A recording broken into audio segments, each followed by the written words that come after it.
j'ai entendu dire que c'était un film de commande. Voilà, donc ça c'est un projet, en fait les productions solidaires qui depuis 4 ans sont en relation avec un organisme qui s'appelle le Fonds européen d'intégration, qui depuis 4 ans fait une commande chaque année de 2 ou 3 courts-métrages sur des sujets sociaux qu'ils veulent aborder d'une façon un peu ludique en fait, au lieu de... C'est des films qui sont destinés à être présentés au début de conférences, et voilà, dont le but est d'aborder des sujets sérieux sous un angle un peu ludique, un peu léger. D'accord. Mais c'est toi qui as choisi le thème de transgénérationnel ? Tout à fait. Alors en fait, ce qu'il y a, c'est que le Fonds européen d'intégration avait proposé deux thèmes en fait, deux thèmes différents. Donc il y a un scénariste qui a écrit un scénario sur chacun de ces thèmes. Et donc on m'a proposé les deux. Moi, j'ai préféré celui justement sur le scénario d'Afida qui parlait justement de la relation perdue entre une petite fille et sa grand-mère en fait. D'accord. Donc voilà, donc il y avait déjà des scénaristes qui avaient voilà, un scénariste avait travaillé sur les deux scénarios, donc on m'a proposé les deux. J'ai préféré celui de Afida, surtout parce qu'il m'a touché particulièrement par ce thème de la recherche de cette petite fille de sa grand-mère qu'elle avait perdue de vue. Surtout parce que je pense que c'est un sujet qui peut toucher vraiment tout le monde, qui n'est pas voilà. Et puis aussi parce que je pense qu'il y avait une façon de rajouter de l'humour et d'avoir un petit road movie, voilà, de 12 minutes, donc c'est assez court comme road movie, mais quelque chose d'assez sympathique à suivre en fait. D'accord. Mais ça, donc c'est ton dernier, mais tu en as fait beaucoup avant ?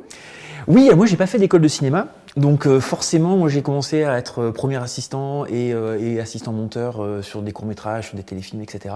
Donc j'ai fait mon école, je l'ai faite en faisant beaucoup de courts-métrages. Donc j'en ai fait une bonne dizaine qui étaient autoproduits et fait un peu dans mon coin où j'ai appris donc la façon de filmer, la direction d'acteurs, etc. Et au fur et à mesure, les projets sont devenus de plus en plus ambitieux voilà, j'ai fait mon dernier gros court-métrage personnel qui s'appelle Second Seuil, qui a été projeté aussi donc à Cire il y a 2 ans, 2012. Voilà, m'a permis de prouver un peu que j'avais une certaine maîtrise de la réalisation. Et donc c'est comme ça, c'est les producteurs les productions solidaires qui avaient vu ce court-métrage-là, qui l'avaient beaucoup aimé.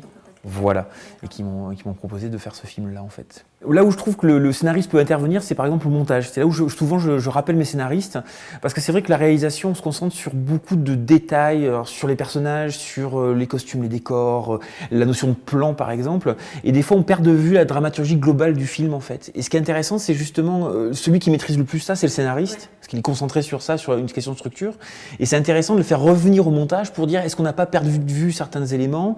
Et puis forcément au montage on va modifier encore des choses en fait. Je pense qu'il y a vraiment une réécriture qui se fait au montage, et là je trouve ça passionnant de faire intervenir le scénariste au montage, parce que justement on retravaille la dramaturgie, et c'est là où on peut avoir de nouvelles idées, c'est là où on peut remettre en avant des choses qu'on avait oubliées au tournage. Enfin voilà, donc je trouve que le scénariste, on y gagne à le faire réintervenir après en fait. Dans le tournage, je pense qu'il peut ne pas avoir trop sa place par exemple, il peut être un peu paumé au milieu de toute cette fourmilière qu'est un tournage en fait. Alors moi, pour avoir écrit des scénarios qui ont été mis en scène, forcément un scénariste et un réalisateur ont des visions différentes. Forcément. La vision du réalisateur est parfois meilleure que celle du scénariste. Je crois que quand un scénariste écrit un scénario, on a en tête le film parfait. Oui. Tout est parfait. Tout est idéal, il n'y a aucun souci, etc. Quand on se confronte à la réalité, c'est une grosse claque, et forcément, le scénario qu'on a inventé n'est jamais celui qu'on va voir sur le grand écran.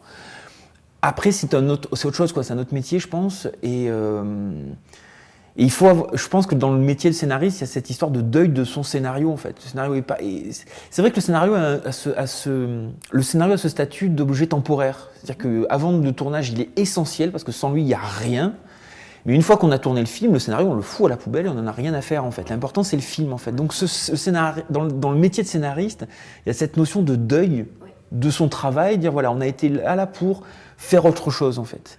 Et je pense que c'est vraiment inclus dans le rôle de scénariste. Et je pense que si on n'arrive pas à faire ce travail de deuil, il faut être réalisateur aussi. Il faut réaliser ce qu'on écrit, quoi.